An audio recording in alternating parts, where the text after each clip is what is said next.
Təzə 8 dərsliyinə görə bitkiləri damarsız və damarlı olmaqla qruplaşdırdıqlarını bilirdinmi?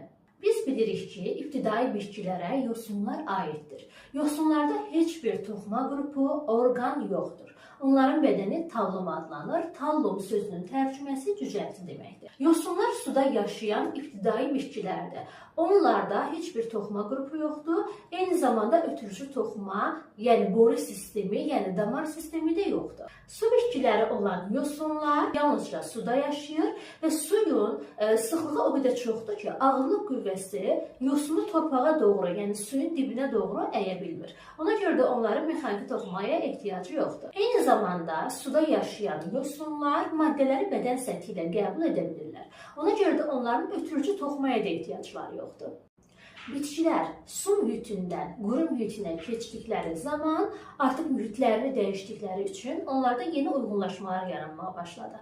Bu uyğunlaşmalardan biri də toxumaların yaranması idi. Quru bitkilərindən olan mamırların ötürücü toxuması yoxdur. Yəni onlar damarsız və yaxud da ki borusuz və yaxud da ki ötürücü toxumasız bitkilərdir. Onlarda bu maddələrin daşınması, yəni su və mineral maddələrin daşınması ozmoz yolu ilə baş verir. Bəs hansı bitkilər borulu, yəni damarlı bitkilərdir? Qışı kimilər, çılpaq toxumlular, örtülü toxumlular, bunların ötürücü toxuması var, yəni damar sistemi var, yəni boru sistemi var. Və biz bu bitkilərə damarlı bitkilər və yaxud boru sistemi olan bitkilər və yaxud ötürücü toxuma qrupu olan bitkilər adlandıra bilərik.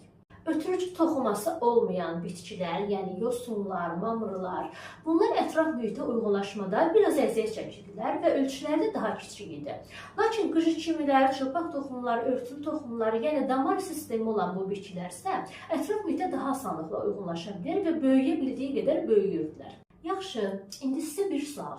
Sizcə damarsız bitkilərə kslema və floema əlavə etmiş olsaydıq, onların ölçüləri, yaşadıkları mühit dəyişə bilərdimi, yoxsa dəyişməzdimi? Dəyişərdisə bunun səbəbi nə olardı?